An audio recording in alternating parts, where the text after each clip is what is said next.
Hello everyone, कैसे हैं आप। आपका आपके YouTube channel Digvijay commerce classes पर स्वागत है। हम आपके लिए अपने इस YouTube channel Digvijay commerce classes पर डॉक्टर राम मनोहर लोहिया अवध विश्वविद्यालय के बीकॉम थर्ड ईयर में, बाकी प्रत्येक यूनिवर्सिटी के बीकॉम सेकेंड ईयर में कंपलसरी सब्जेक्ट के रूप में पढ़ाए जाने वाले सब्जेक्ट इनकम टैक्स, आयकर की पूरी एक सीरीज़ लेके आ रहे हैं, जिसमें आपको एक तरफ से हर एक रूल और उनके प्रैक्टिकल क्वेश्चन 1 बाय 1 मिलेंगे। आपके लिए हम ये विश्वास दिलाते हैं कि आपकी वो ऑफलाइन पढ़ाई या क्लासरूम पढ़ाई जिसे आप सर्वश्रेष्ठ पढ़ाई का दर्जा देते हैं, क्यों देते हैं? क्योंकि वहाँ पे आपको रेगुलर क्लास मिलती है, डाउट सेशन भी होते हैं, आपसे क्वेरीज पूछी जाती हैं, उनको सॉल्व किया जाता है। लेकिन इनकम टैक्स के मामले में आप किसी से पता कर सकते हैं या आप इतने सामर्थ्यवान हैं कि आपको खुद ये बातें पता है। टॉपिक टू टॉपिक कोई भी कोचिंग इंस्टीट्यूट मिल पाना इम्पॉसिबल है इनकम टैक्स के लिए, और ये इतनी महंगी पढ़ाई कर देते हैं जिसकी कोई सीमा नहीं है। 1.5 से 2 लाख रुपए इनकम टैक्स के लिए लेते हैं। वही उतनी पढ़ाई एक एक लाइन कुरेद कर हम आपको चंद पैसों में ला के दे रहे हैं। तो आप हमसे रेगुलर क्लास ले सकते हैं, PDF मिलेगा, डाउट सेशन रखा जाएगा, एग्ज़ाम पेपर सॉल्व कराए जाएंगे। तो ये सब कुछ पाने के लिए आप हमसे जुड़िए। आपके परीक्षा की विशेष तैयारी कराना ही हमारा मकसद है। हम आपकी सफलता के लिए कटिबद्ध हैं। आप निश्चित ही सफल होंगे। आपको इनकम टैक्स की हम सबसे बेहतर तैयारी करा के देंगे। आप हमसे जुड़िए। अगर आप हमसे नए जुड़े हैं तो आप हमारे इस YouTube channel Digvijay commerce classes को सब्सक्राइब करिए, शेयर करिए, बेल आइकन दबाइए, ताकि आपको हमारे लेटेस्ट वीडियोस के अपडेट मिल सके। हमने अपने इस वीडियो क्लास के ज़रिए पीछे के जितने लेसन हैं, जैसे हमने income tax introduction, agriculture income, residence and tax liability और नॉन टैक्सेबल इनकम या जिसे एग्जेम्प्ट इनकम भी कहा जाता है, इनकम फ्रॉम सैलरी और retirement, income from salary retirement, ये 6 लेसन पूरे पढ़ा लिए हैं। आज हम आपके लिए और एक महत्वपूर्ण लेसन शुरू करने जा रहे हैं, जो अगले कुछ दिनों में ये भी समाप्त होगा। इनकम फ्रॉम हाउस प्रॉपर्टी, मकान संपत्ति से आय। यह आय का दूसरा शीर्षक है। आय के कितने शीर्षक हैं? 5। Income from salary, income from house property, income from business और profession, income from capital gain, income from other sources. ठीक है, तो ये आय का दूसरा शीर्षक है। ऐसे ही लिखना शुरू करिएगा। मान लीजिए कि आपको पूछ लिया जाए कि मकान संपत्ति से क्या आशा है, तो आप क्या बताएंगे? ठीक है, या मकान संपत्ति से आय से आप क्या समझता है, तो आप क्या बताने जा रहे हैं? ठीक है, तो हम एक एक डेफिनेशन आपको देते हैं। सबसे बड़ी बात कि आपकी किताब में कोई डेफिनेशन नहीं है, लेकिन चिंता क्या करते हैं, है ना? हम आपके लिए इन्हीं सब चीज़ों के लिए तो हम बैठे हैं। हम आपको डेफिनेशन देते हैं। तो मकान संपत्ति से आय का दूसरा शीर्षक है। ठीक, चलिए मान लिया। इसमें करदाता के स्वामित्व वाले मकानों तथा उससे लगी जमीनों के वार्षिक मूल्य पर कर लगता है। डेफिनेशन क्या बनी? करदाता के स्वामित्व वाले मकानों, करदाता असस्य, ठीक है, हमारे मालिकाना हक में जो मकान है उसी पर हम कर देंगे, किसी दूसरे पर हम कर नहीं देंगे। तो करदाता के स्वामित्व वाले मकानों या कुछ ऐसी भी जमीन होती है जो उस मकान से अटैच्ड होती है।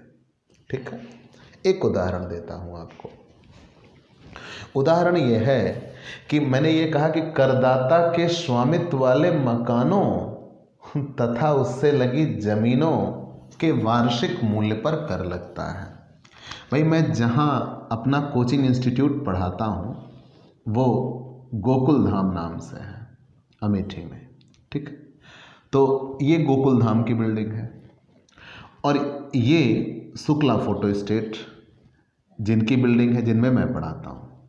बीच में गलियारा है, दोनों का सामूहिक समझौता है, दोनों का सामूहिक समझौता है।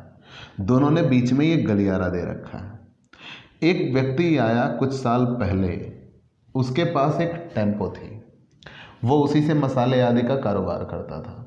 तो उसने क्या काम किया, इनसे गोकुल धाम वालों से संपर्क किया। गोकुल धाम वालों से संपर्क किया, कहा भाई हमें ये खड़ा करना है, टेम्पो खड़ा करना है। तो इन्होंने कहा ठीक है, ये हमारा यहाँ गेट लगा हुआ है, आप शाम में यहाँ खड़ी कर दिया करना, सुबह निकाल लिया करना। तो शाम में वो यहीं पे इसी गलियारे में इस साइड में खड़ी होती थी। तो जब इस साइड में खड़ी होती थी तो उसके लिए ये उनसे 500 रुपये महीना लेते थे। वो क्या था, मकान की परिधि तो ये है ना, मकान के अंदर तो वो टेम्पो नहीं खड़ा होता था। वो टेम्पो कहाँ खड़ा होता था, बाहर जो ज़मीन लगी थी उस पर। लेकिन ये ज़मीन भी किससे अटैच्ड है, उस मकान से अटैच्ड है। मतलब ज़रूरी नहीं एक हमारा पूरे हिस्से में मकान ही बना हो, मकान से कुछ लगी हुई ज़मीनें भी होती हैं, जैसे कंपाउंड, दरवाज़ा कह लो यार, दलान, ठीक है, पीछे कुछ ज़मीनें रहती हैं। तो वो मकान के साथ अगर अटैच्ड हैं, उस ज़मीन से भी अगर कोई किराया मिला तो वो मकान संपत्ति से आय ही कहा जाएगा।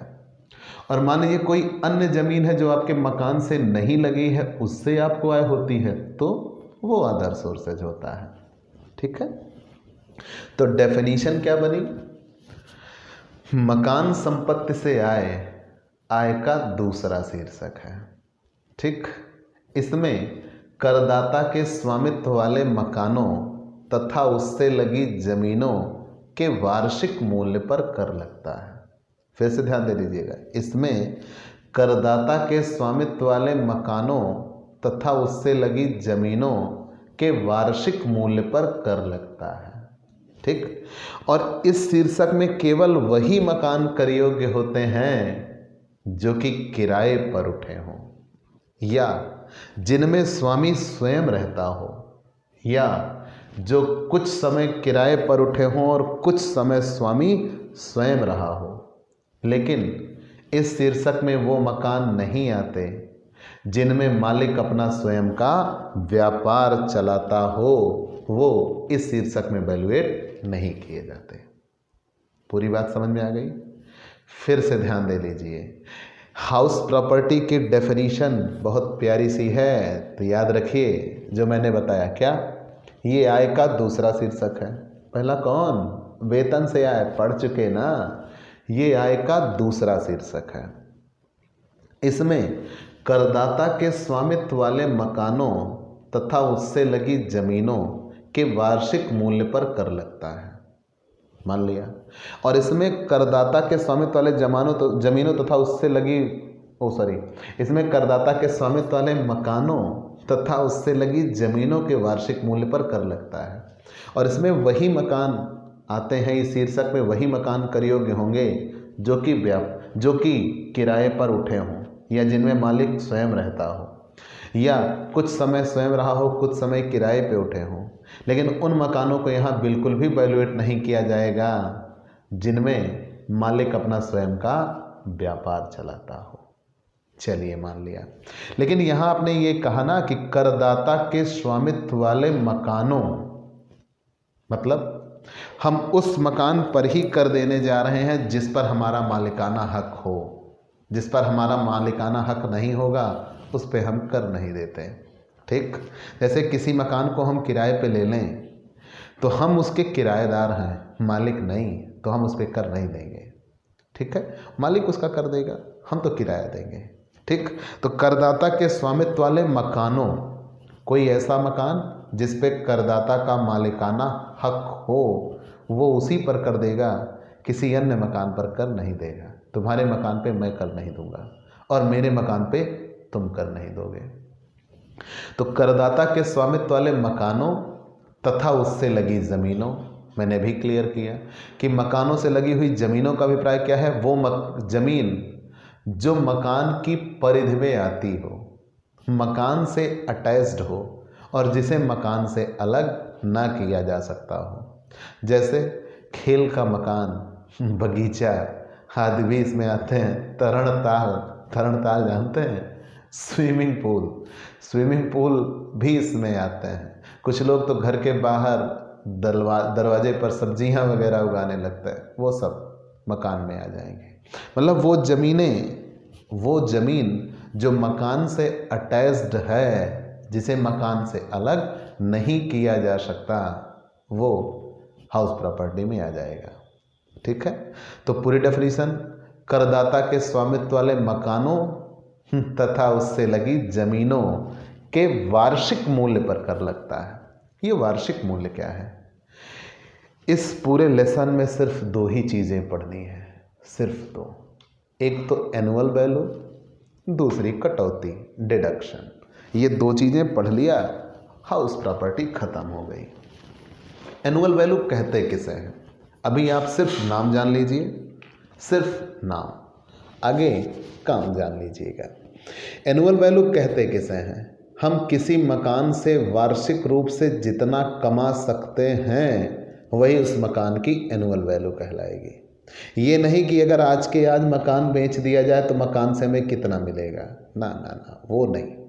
यहाँ ये बताता है कि अगर मकान किराए पर उठा या किराए पर उठ सकता है तो इससे इतना कमाया जा सकता है, वही उसकी एनुअल वैल्यू बताती है।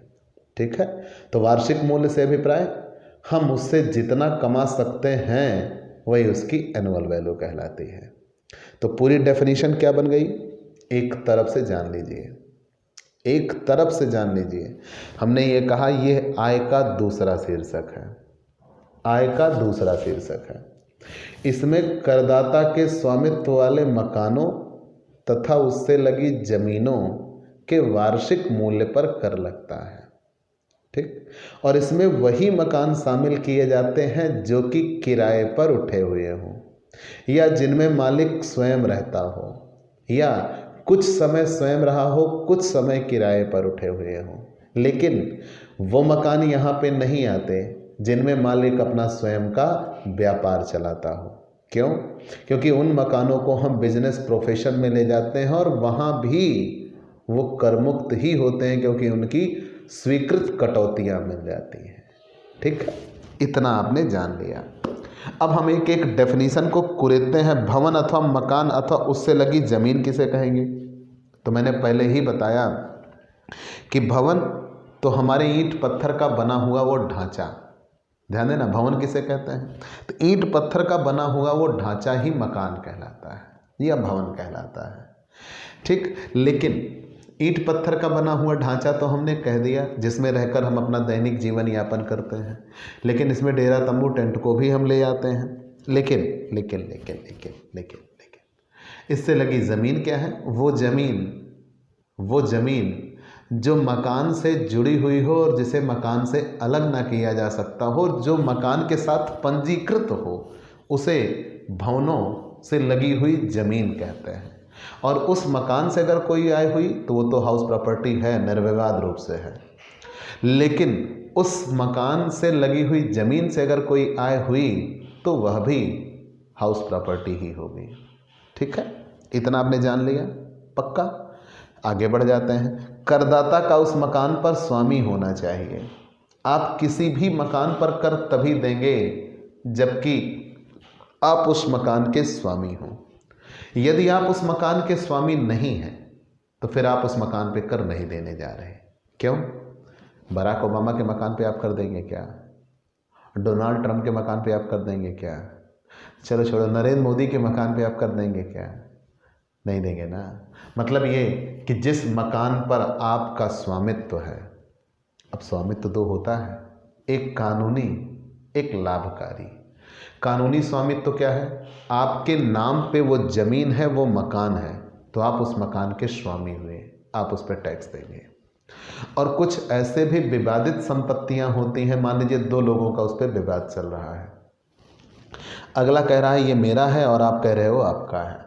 जब दो लोगों का विवाद चल रहा है तो अगर वो जिसके कब्जे में होगा वही उस पर कर देगा, और मान लीजिए उस पर स्टे लगा हुआ वो किसी के कब्जे में नहीं है तो कोई उस पर कर नहीं देगा। ठीक है, ये इतना ध्यान रखिएगा, तो उस पर कोई कर नहीं देगा। तो मैंने क्या बताया, करदाता के स्वामित्व वाले मकानों, तो मकान पर करदाता का स्वामित्व होना चाहिए। स्वामित्व कितने होते हैं? दो, कानूनी और लाभकारी।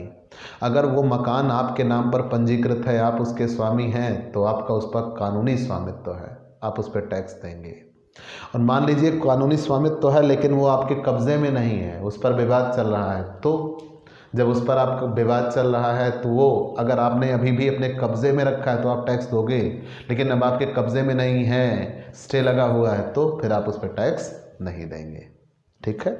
मान लीजिए हमने किसी व्यक्ति के यहाँ अपना मकान गिरवी रख दिया, तो कौन मालिक होगा? जिसने अपना मकान गिरवी रखा है अभी वही मालिक होता है, जिसके यहाँ गिरवी रखा गया है वो उसका मालिक नहीं होता है, याद रखिएगा। गिरवी रखने वाला ही मालिक होगा, ना कि रख लेने वाला। ठीक, चलिए ये जान लिया। मान लीजिए कोई सहकारी समिति मकान बनवाती है, तो सहकारी समितियों का काम क्या होता है? वो अपने सदस्यों से चंदा लेते हैं, सदस्यों से चंदा लेकर सदस्यों के लिए मकान बनवाते हैं। तो मकान तो सहकारी समिति ने बनवाया ना, लेकिन वास्तव में समिति का कोई अस्तित्व तो होता ही नहीं है। कोऑपरेटिव सोसाइटीज़, क्यों? कोऑपरेटिव सोसाइटीज़ बनी किससे? सदस्य के पैसे से, और सदस्य ने ही उसको पैसा दिया और सदस्य के लिए ही वो मकान बनवा रहे हैं, तो ये माना जाएगा ये मकान का मालिक सदस्य है, ना कि समिति। ठीक है, आगे बढ़ जाते हैं। अगर मान लीजिए कोई आपने एक कॉन्ट्रैक्ट लिया था, ठीक है, और आपको उस कॉन्ट्रैक्ट के तहत आपको उस मकान पर कब्जा मिल जाता है, ठीक है, तो आप उस भवन या मकान के स्वामी माने जाएंगे। मान लीजिए आपने कोई कॉन्ट्रैक्ट लिया, उस कॉन्ट्रैक्ट का भी पूरा हिस्सा नहीं पूरा किए हो, थोड़ा हिस्सा ही पूरा किए हो, लेकिन उस मकान पर आपको स्वामित्व मिल जाता है, तो आप उस मकान के स्वामी माने जाएंगे। ठीक है। और मान लीजिए पट्टे पर लेकर अगर कोई मकान बनवाते हो, तो आपने ज़मीन पट्टे पर ली है, ज़मीन पट्टे पर लेकर आपने उस पर अपना मकान बना दिया, तो जब ज़मीन पट्टे पर लेकर आप उस पर अपना मकान बनाते हो तो आप उस मकान के स्वामी कहे जाते हो। और विवादास्पद अगर कोई मकान है तो मैंने पहले ही बताया, जिसके कब्जे में होगा वो उसका मालिक माना जाएगा और वही उस पर कर देगा। तो प्यारे बच्चों, थोड़ा फ्लैशबैक में चलते हैं। मकान, जहां आप नैराश्य की ओर बढ़ें, सेंटेंस लंबा हो चले, पीछे लौट चलना। मकान संपत्ति से आय, ये आय का दूसरा शीर्षक है। पहला कौन? वेतन। यह आय का दूसरा शीर्षक है और बहुत महत्वपूर्ण, एग्जाम में कम से कम 25 से 27 नंबर में मिलेगा। तो यह आय का दूसरा शीर्षक है। करदाता के स्वामित्व वाले मकानों तथा उससे लगी जमीनों के वार्षिक मूल्य पर कर लगता है। इसमें वही मकान शामिल किए जाएंगे जो कि किराए पर उठे हुए हों या जिनमें स्वामी स्वयं रहता हो। उन मकानों को यहाँ हम मूल्यांकन नहीं करते जिनमें करदाता अपना स्वयं का व्यापार चलाता हो। ठीक, हाँ, उन मकानों को भी यहाँ शामिल किया जाएगा जो कुछ समय किराए पर उठे हुए हों और कुछ समय मालिक स्वयं रहा हो। अब मकानों से और मकानों के लगी हुई ज़मीनों से क्या अभिप्राय है? तो ईंट पत्थर का बना हुआ वो ढांचा जहाँ पे रह के हम अपना जीवन यापन करते हैं उसे ही मकान कहते हैं। वो परिधि जो मकान के अंतर्गत आती है वो उसकी लगी हुई ज़मीन। कुछ ज़मीनें ऐसी भी होती हैं जो मकान से जुड़ी हुई हैं, मकान के साथ पंजीकृत हैं, जिन्हें मकान से अलग नहीं किया जा सकता। तो मकानों तथा उससे लगी ज़मीनों के वार्षिक मूल्य पर कर लगता है। वार्षिक, जब मकानों से लगी हुई ज़मीनों मतलब खेल का मैदान, बगीचा, कंपाउंड, दरवाज़ा, अरे भैया द्वार मुहार जोन होत ना, वो सब, मतलब ये कंडीशन यही ना कि आपके मकान से जो ज़मीनें लगी हैं जिनको आप मकान से अलग नहीं कर सकते, उन्हें भी हाउस प्रॉपर्टी में ही रखा जाता है। ठीक है, आगे बढ़ चलते हैं। हमने ये कहा कि आपने ये चीज़ें जान ली कि मकानों तथा उससे लगी ज़मीनों के वार्षिक मूल्य पर कर लगता है। एनुअल वैल्यू क्या है? ये नहीं कि मकान आज बेच दिया तो इतना मिल जाएगा, बल्कि ये कि अगर मकान हम साल भर किराए पर उठाते हैं तो इतना उससे कमा सकते हैं, या हम उतना कमा रहे हैं, वही उसका वार्षिक मूल्य कहलाता है और उस पर कर लगता है। इस पूरे लेसन में हमें एनुअल वैल्यू ही हर क्वेश्चन में निकालना होगा। चलिए इतना जान लिया। सबसे पहली लाइन कही गई है करदाता के स्वामित्व वाले, तो हाउस प्रॉपर्टी तो तब वैल्यूएट होगी जबकि किसी व्यक्ति के लिए हाउस प्रॉपर्टी कब वैल्यूएट होगी? जब उसका उस मकान पर स्वामित्व हो। अगर उसका उस मकान पर स्वामित्व ना हो तो फिर हाउस प्रॉपर्टी में हम उसको वैल्यूएट नहीं करते। कौन स्वामी होता है? वह व्यक्ति जिसके नाम पर मकान पंजीकृत है वो उसका स्वामी है। दूसरा, अगर मान लीजिए आप किसी व्यक्ति के यहाँ रहन रखते हो, बंधक, अगर आप रहन रखते हो तो जिसके यहाँ रहन रखते हो वो मालिक नहीं होता, बल्कि मालिक आप रहते हो। मतलब गिरवी रखने वाला मालिक होता है, ना कि गिरवी रख लेने वाला। ठीक है, गिरवी रखने वाला ही मालिक होगा, ना कि गिरवी रख लेने वाला। ध्यान दे के रखिएगा। अगर कोई व्यक्ति अपने जीवन साथी, अपने अवयस्क बच्चों आदि के नाम पर कोई अपना मकान, ध्यान देना, विवाहित पुत्री ना हो, बस इतना ध्यान दीजिएगा। मान लीजिए आपने अपने किसी जीवन साथी, किसी नहीं भाई, एक ही होंगे, ऐसा मान के चलिए। मान लीजिए आप अपने जीवन साथी या अपने बच्चे जो अवयस्क हों, विवाहित पुत्री ना हो, विवाहित पुत्री को दे दिया, बात खत्म। तो अगर आपने अपने जीवन साथी या अवयस्क बच्चों के नाम पर कोई मकान कर दिया है और उसका कोई प्रतिफल नहीं लिया है, फिर कहा जा पत्नी के नाम पर कर दिया या बच्चों के नाम पे कर दिया, तो आप ही उस मकान के स्वामी माने जाएंगे और आपको उस पर कर देना होगा। ठीक, क्योंकि आपने उसका प्रतिफल नहीं लिया, हमने बेचा नहीं है। ठीक है, अगर पुत्री को उसकी शादी में दे दिया तो फिर उसे शादी को प्रतिफल माना गया है और फिर वो आप उसके स्वामी नहीं कहे जाएंगे। आगे बढ़ जाते हैं। अगर कोई मकान बनाने वाली सहकारी समिति है और उसने सदस्यों से पैसे लेकर मकान बनवाए तो वो सदस्य मालिक माने जाते हैं, ना कि समिति।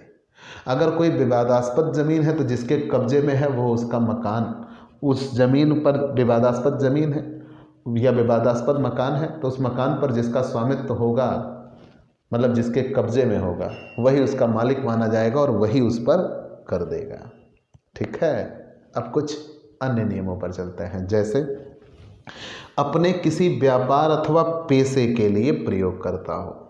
मान लीजिए आपके पास कोई मकान है और उस मकान को आप अपने ही व्यापार या पेशे में प्रयोग करते हो, तो प्रायः आप देखते हो कि कुछ लोगों के पास जब मकान होते हैं तो अपने ही मकान में अपनी दुकान चलाते हैं। तो जब आप अपने ही मकान में अपनी दुकान चलाते हो तो मैंने भी डेफिनेशन में कहा था करदाता के स्वामित्व वाले मकानों तथा उससे लगी ज़मीनों के वार्षिक मूल्य पर कर लगेगा। इसमें उन मकानों को शामिल किया जाएगा जो किराए पर उठे हों या जिनमें मालिक स्वयं रहा हो, लेकिन उनको शामिल नहीं किया जाता जिनमें अपना स्वयं का व्यापार चलाता हो। क्यों? क्योंकि जब करदाता अपने मकान में अपना स्वयं का व्यापार या पेशा चलाता है तो उसे हम बिजनेस प्रोफेशन में दिखाते हैं और वहाँ भी इस पर कर नहीं लगेगा, वहाँ भी उसको इस मकान की स्वीकृत कटौतियों की छूट मिल जाएगी। लेकिन आप ये ध्यान दीजिएगा, अगर करदाता अपने मकान में, खुद के मकान में अपनी दुकान चला रहा है, अपना व्यापार चला रहा है, तो वो बिजनेस प्रोफेशन में जाएगा, हाउस प्रॉपर्टी में नहीं आएगा। ठीक है, लेकिन मेमोरेंडम ऑफ एसोसिएशन के अनुसार अगर कोई कंपनी है और उस कंपनी का प्रमुख उद्देश्य ही यही है कि मकान खरीदा जाए, मकान को किराए पर उठाया जाए और उससे आय कमाई जाए, तो मतलब उनका काम ही यही है कि मकान खरीदो, मकान को किराए पर उठाओ और उससे आय कमाओ, तो वो ये मकान किराए पर उठाना उसका व्यापार बन जाएगा। और जब मकान किराए पर उठाना उसका व्यापार बन जाएगा तो फिर वो बिजनेस प्रोफेशन में जाएगा, ना कि हाउस प्रॉपर्टी में। ठीक है, फिर वो बिजनेस प्रोफेशन में जाएगा, हाउस प्रॉपर्टी में नहीं जाएगा। अगर मेमोरेंडम ऑफ एसोसिएशन के अनुसार उस कंपनी का ये काम ही है कि हम मकान खरीदेंगे, किराए पर उठाएंगे और उससे आय कमाएंगे। तो फिर वो मकान किराए पर उठाना ही उनका तो मूल व्यापार है। वो बिजनेस प्रोफेशन में जाएगा, फिर वो हाउस प्रॉपर्टी में नहीं आता। कन्फर्म? यहाँ तक कहीं कोई दिक्कत हो तो आप बोल सकते हैं, ठीक है। चलिए दोस्तों, आपने इतना तो मान लीजिए जान लिया। तो मैंने पहले ही आपसे बताया कि करदाता के स्वामित्व वाले मकानों तथा उससे लगी जमीनों के वार्षिक मूल्य पर कर लगता है। इसमें करदाता के स्वामित्व वाले वही मकान आएंगे जिसमें वो स्वयं रहा हो या जिसमें वो स्वयं किराए पर उठाया हुआ हो। कुछ समय स्वयं रहा हो या कुछ समय किराए पर उठाया हुआ हो, लेकिन उन मकानों को यहाँ शामिल नहीं करते जिसमें वो अपना स्वयं का व्यापार चलाता हो। एक बात आपने ऐसा ज़रूर देखा होगा, अगर किसी व्यक्ति के पास मकान है और वो रोड पर है, ऑन रोड, तो क्या काम करते हैं, बाहर, जैसे मान लीजिए ये एक रोड जा रहा है, ये उनका मकान है, तो बाहर के कमरे वो दुकान के लिए बना देते हैं, ठीक। इसमें वो अपनी दुकान चलाते हैं। पीछे के पोर्शन में वो रहना शुरू कर देते हैं, पीछे के पोर्शन में वो रहना शुरू कर देते हैं। तो ये आपके लिए तो एक मकान होगा, इनकम टैक्स के लिए ये 2 मकान हो गया, ठीक। उसी मकान में ये पोर्शन कर दिया। इनकम टैक्स के लिए कितने मकान हो गए, 2। तो जितने हिस्से में वो व्यापार चला रहे हैं उसे एक अलग मकान मान लिया जाएगा, वो हाउस प्रॉपर्टी में चला गया। सॉरी, जितने में बिजनेस चला रहे हैं वो अलग मकान मान लिया गया, उसे बिजनेस प्रोफेशन में भेज देंगे। जितने मकान में वो स्वयं रह रहे हैं वो हाउस प्रॉपर्टी में आएगा, ठीक है। मतलब अगर किसी व्यक्ति के पास मान लीजिए एक मकान है, उसके वो कई पार्ट कर दे तो हर एक पार्ट को एक अलग अलग मकान मान लिया जाएगा, ठीक। वो आपके लिए बेशक एक मकान होगा, लेकिन इनकम टैक्स के लिए वो कई मकान बन जाएगा। मान लीजिए किसी व्यक्ति के पास एक मकान हो और उस मकान में वो 4 टुकड़े कर दे। 25% में अपना व्यापार चलाता है, 25% में अपना पैसा चलाता है, 25% में स्वयं रहता है, 25% किराए पर उठाया है। तो जितना किराए पर उठाया है वो हाउस प्रॉपर्टी में जाएगा, जितने में स्वयं रहता है वो हाउस प्रॉपर्टी में जाएगा, जितने में पैसा चलाता है वो बिजनेस में जाएगा, जितने में दुकान चलाता है वो बिजनेस में जाएगा। कंफर्म? तो मतलब ये आपके लिए एक मकान, लेकिन इनकम टैक्स के लिए कितने मकान हो गए, 4। और हम सबका अलग अलग नियमों पर वैल्यूएशन करते हैं। तो पूरा नियम क्या बना, करदाता के स्वामित्व वाले मकानों तथा उससे लगी जमीनों के वार्षिक मूल्य पर कर लगता है। इसमें करदाता के स्वामित्व वाले वही मकान आएंगे जो किराए पर उठे हुए हों या जिनमें मालिक स्वयं रहता हो, या कुछ समय मालिक स्वयं रहता हो और कुछ समय किराए पर उठे हुए हों। लेकिन यहाँ उन मकानों को वैल्यूएट नहीं करते जिनमें करदाता अपना स्वयं का व्यापार या पैसा चलाता हो। क्यों? क्योंकि वो बिजनेस प्रोफेशन में जाते हैं और उनको वही वैल्यूएट किया जाता है और वहाँ भी उनको छूट मिल जाती है। हम अगले और सबसे दमदार टॉपिक पे चलते हैं, जो कि 10 नंबर में पूछा जाता है। मकान संपत्ति की करमुक्त आयें। मकान संपत्ति की करमुक्त आयें। भाई हम एक एक टॉपिक बताते हैं। ये अप्रॉक्स मान के चलिए 10 नंबर में ये कई बार आया हुआ है। मकान संपत्ति की करमुक्त आयें, मतलब वो कौन कौन से मकान हैं जो करमुक्त होते हैं। मकान संपत्ति की करमुक्त आयें, वो कौन कौन से मकान हैं जो करमुक्त होते हैं, हमें यही जानना है। 6 हैं, ठीक है। मकान संपत्ति की करमुक्त आयें 2 प्रकार की होती हैं। एक तो वो मकान संपत्ति की आय जो करदाता के लिए ग्रॉस टोटल इनकम में जोड़ी ही नहीं जाती, उसे भी करमुक्त कहते हैं। और एक वो जो शकल कुलाय में तो जोड़ी जाती है, लेकिन कुलाय में उसे हम शामिल नहीं करते। दूसरे वो कौन कौन से हैं वो हमें यहाँ पे दिखाना होगा, ठीक है। तो आप ये जानिए कि हम उन मकानों के बारे में अध्ययन करने चल रहे हैं जिनके मूल्य पर कर नहीं लगता। फिर से ध्यान दे लीजिए, मैंने ये कहा कि करदाता के मकान संपत्ति की करमुक्त आय, ये वो मकान संपत्ति होंगी जिनकी आय पर कर नहीं लगता। दो प्रकार की होती हैं, एक वो मकान संपत्ति से आए जिन्हें हम सकल कुल आय में शामिल ही नहीं करते, और एक वो मकान संपत्ति से आए जिन्हें सकल कुल आय में तो शामिल करते हैं लेकिन कुल आय में शामिल नहीं करते। तो हमें मकान संपत्ति की करमुक्त आय पढ़ना है। पहला, कृषि भवन। ये आप इनकम टैक्स में जब एग्रीकल्चर इनकम पढ़ाया था तो बताया था। कृषि भवन से अगर आय होगी तो उसे कृषि आय माना जाता है, और कृषि आय करमुक्त होती है, उस पर कर नहीं लगता। लेकिन वहाँ मैंने आपको ये शर्त बताई थी कि कौन से मकान कृषि मकान होंगे। क्या कोई भी मकान कृषि मकान हो सकता है? नहीं, नेवर।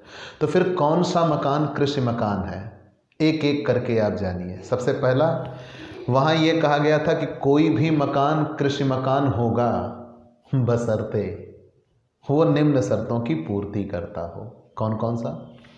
वो जिस मकान जमीन पर बना उस जमीन पर पहले खेती होती थी। दूसरा, वो मकान जिस जमीन पर बना उस पर भू राजस्व लगता था, लैंड रेवेन्यू। तीसरा, वो मकान जिस जमीन पर बना वहाँ की जनसंख्या 10,000 से कम है।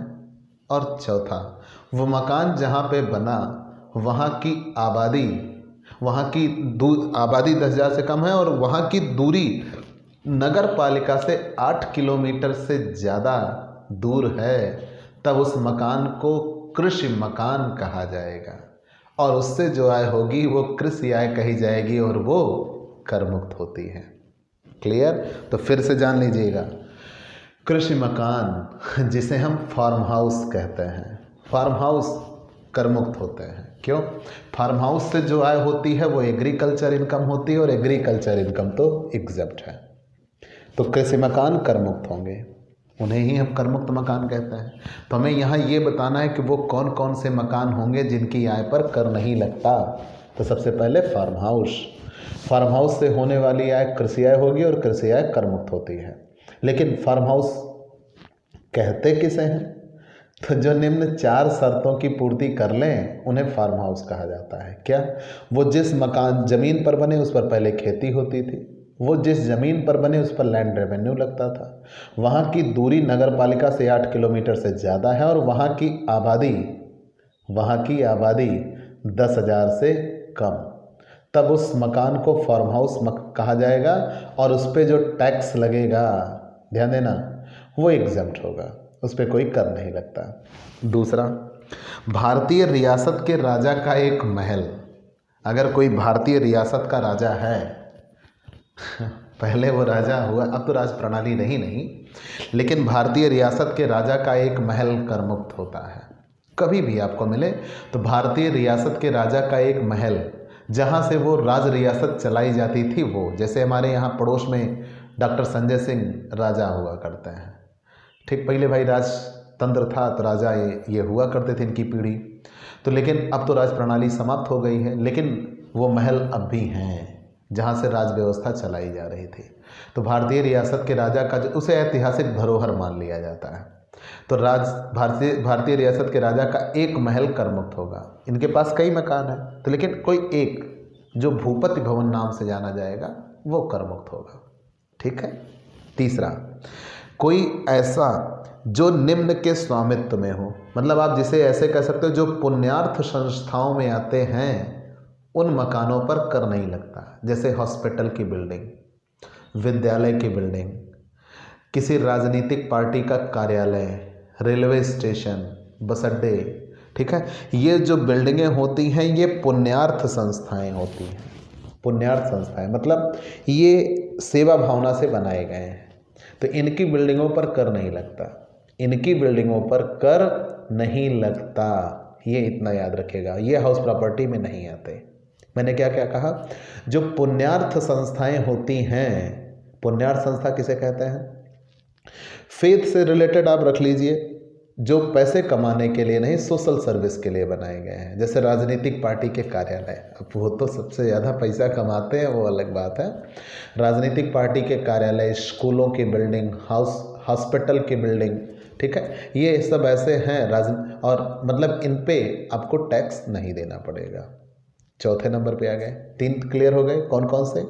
कोई फार्म हाउस है तो करमुक्त मकान होगा।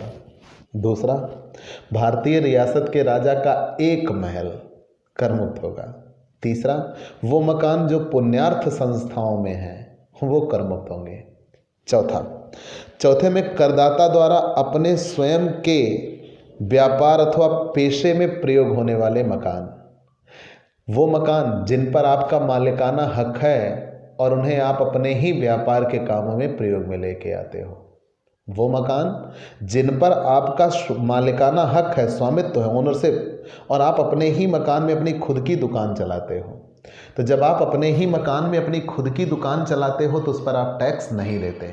ध्यान देना, वो बिजनेस प्रोफेशन में जाता है और वहाँ भी उस पर टैक्स नहीं लगता, वहाँ भी आपको स्वीकृत कटौतियों के अंतर्गत उसकी छूट मिल जाती है। तो नियम यह है कि अगर करदाता का स्वयं का मकान है और अपने मकान में वो अपनी ही दुकान चलाता है तो उस पर उसे टैक्स नहीं देना पड़ता। आगे बढ़ गए। स्वयं के रहने के मकान से आए, ठीक है, स्वयं के रहने के मकान से आए। अगर आप ये सोच रहे होंगे अब तक कि यार अपने मकान पे तो कर नहीं लगता। अगर किसी व्यक्ति के स्वामित्व में एक मकान है और उस मकान में वो स्वयं रहता है तो वो मकान कर मुक्त होगा, ठीक, उस पे आपको कर नहीं देना होगा। अब आपकी प्रॉब्लम सॉल्व हुई। अब मान लीजिए अगर किसी व्यक्ति के पास एक से ज़्यादा मकान है तो जो मकान सबसे बड़ी वैल्यू का होगा, और सब में आप रहते हो, तो जो मकान सबसे बड़ी वैल्यू का है वो मकान कर मुक्त होगा। बाकी शेष अन्य मकान कर योग्य होंगे और ये माना जाएगा कि वो किराए पर उठे हुए हैं और उन पे आपको कर देना होगा, ठीक है। तो मतलब आप ये कह सकते हो कि स्वयं के रहने का मकान कर योग्य होगा, कर मुक्त होगा। जिस मकान में आप स्वयं रहते हो और उस मकान से कोई भी प्रकार का, किसी भी प्रकार का आपने लाभ ना कमाया हो, तो जिस मकान में करदाता स्वयं रहता है उस मकान पे कर नहीं लगता, ठीक है।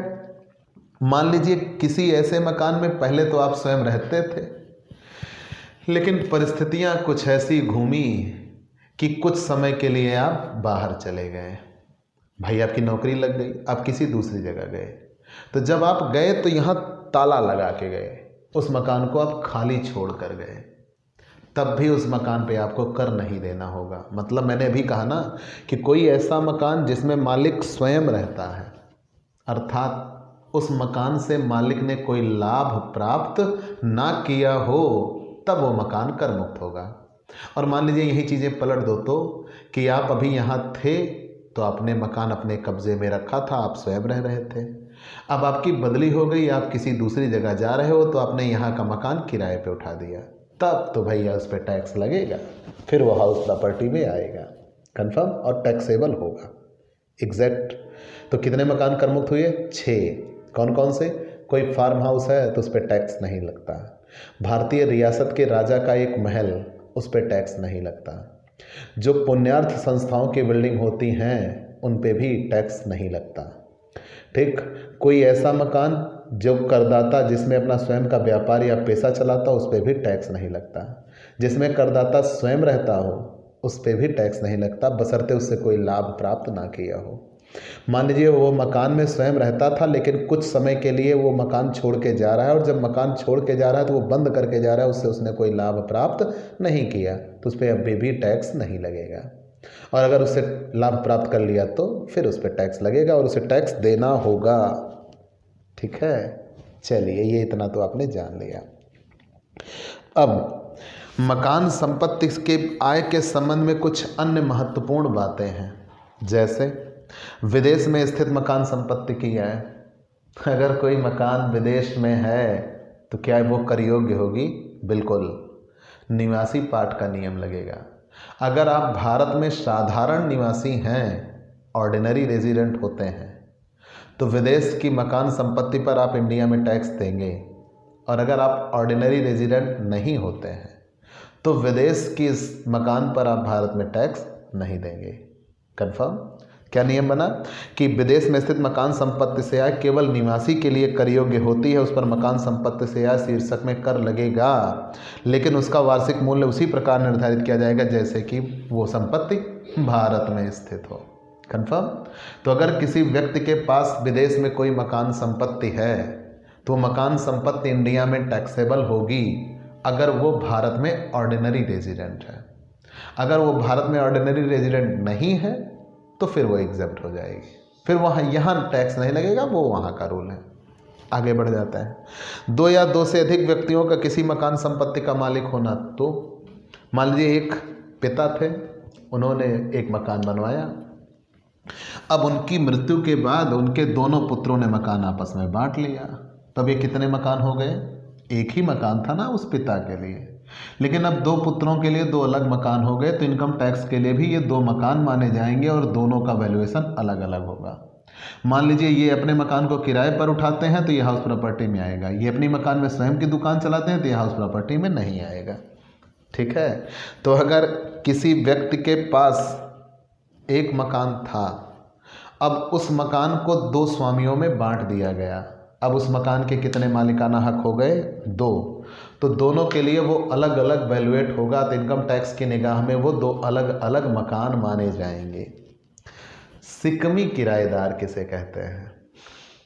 मान लीजिए मेरे पास कोई एक मकान है, ठीक है, और आपने ये मेरा मकान मुझसे किराए पर ले लिया। मेरा मकान आपने मुझसे किराए पर ले लिया। आपको ये लगा कि भाई मकान का ये इतना बड़ा पोर्शन हमारे काम का नहीं है, कुछ खाली रह जाता है, क्यों ना इसी में से हम एक कमरा किसी दूसरे व्यक्ति को किराए पर दे दें। तो मकान का कुछ हिस्सा आपने किसी दूसरे व्यक्ति को किराए पे दे दिया। मैं किराया लेता हूँ आपसे, आप किराया लेते हैं उससे, ठीक? तो वो आपको पैसा देगा, तो वो आपको मकान से ही पैसा मिला, लेकिन वो आपके लिए हाउस प्रॉपर्टी नहीं होगा। क्यों?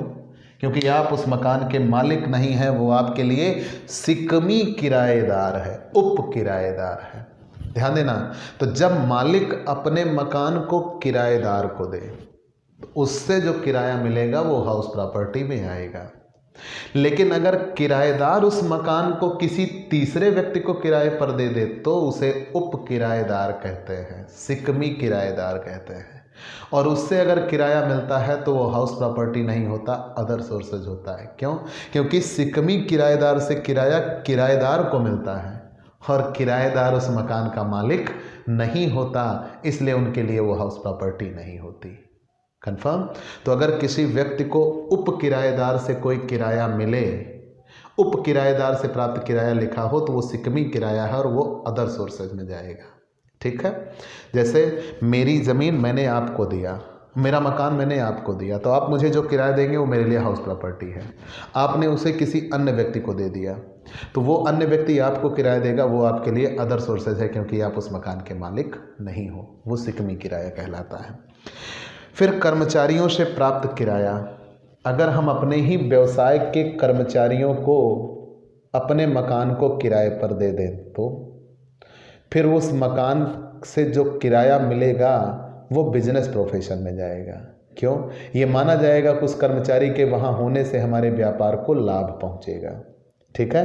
तो कर्मचारियों से अगर किराया मिलेगा तो मकान से प्राप्त, ठीक है, तो कर्मचारियों को व्यापार के हित में वहाँ रहने के लिए दिया गया, तो मकान से प्राप्त किराया व्यापार की आय माना जाएगा। मैंने पहले ही बता दिया कि अगर किसी कर्मचारी को हम अपना मकान किराए पर देते हैं तो उससे हमें जो किराया मिलेगा वो हाउस प्रॉपर्टी ना मानकर क्या माना जाएगा? Business profession. ये माना जाएगा कि उसके वहाँ होने से हमारे व्यवसाय को लाभ पहुँचेगा। मान लीजिए व्यापार की सुविधा अथवा सुरक्षा के लिए उठाई गई मकान संपत्ति से किराया। मान लीजिए यहाँ आपका बिजनेस चलता है, इस मकान में आपका यहीं पे एक मकान और भी बना हुआ है, तो आपने उस मकान में बैंक के लिए किराए पर दे दिया, तो उस बैंक के वहाँ खुलने से आपके व्यापार को क्या पहुँचेगा? लाभ। कैसे? आपको एनी टाइम पैसे की ज़रूरत तुरंत पूरी हो जाएगी। तो इस बैंक से आपको जो किराया मिलेगा वो भी बिजनेस प्रोफेशन में दिखाया जाएगा। मान लीजिए आपका ये मकान था, इसमें आप अपनी स्वयं का व्यापार चला रहे थे और ये बगल में पुलिस स्टेशन के लिए दे दिया, तो इससे आपके व्यापार को सुरक्षा पहुंचेगी, तो वह भी बिजनेस प्रोफेशन में जाएगा। मतलब कोई ऐसा मकान जो आपने किराए पर उठाया और ये सोच कर उठाया कि इसके यहाँ खुलने से आपके व्यापार को लाभ पहुँचेगा, तो उससे मिलने वाला किराया बिजनेस प्रोफेशन में जाएगा, ना कि हाउस प्रॉपर्टी में। कंफर्म। पेइंग गेस्ट रखने से आए। पेइंग गेस्ट किसे कहता है? कोई ऐसा व्यक्ति जो आपके यहाँ आया, मान लीजिए शाम हुई, उसके पास रहने का कोई आसरा नहीं था, वो आपके यहाँ रुक गया। जब आपके यहाँ रुक गया, सुबह जाते समय आपको कुछ पैसे दे के जाता है, तो आपने उसको किराए पर मकान नहीं दिया था, बस आपने उसको रख दिया था, ठीक है भाई आप यहाँ रात बिता लीजिए, और वो जाते समय आपको कुछ पैसे दे के जाए, तो वो आपके लिए अदर सोर्सेज होगा, हाउस प्रॉपर्टी नहीं होगा।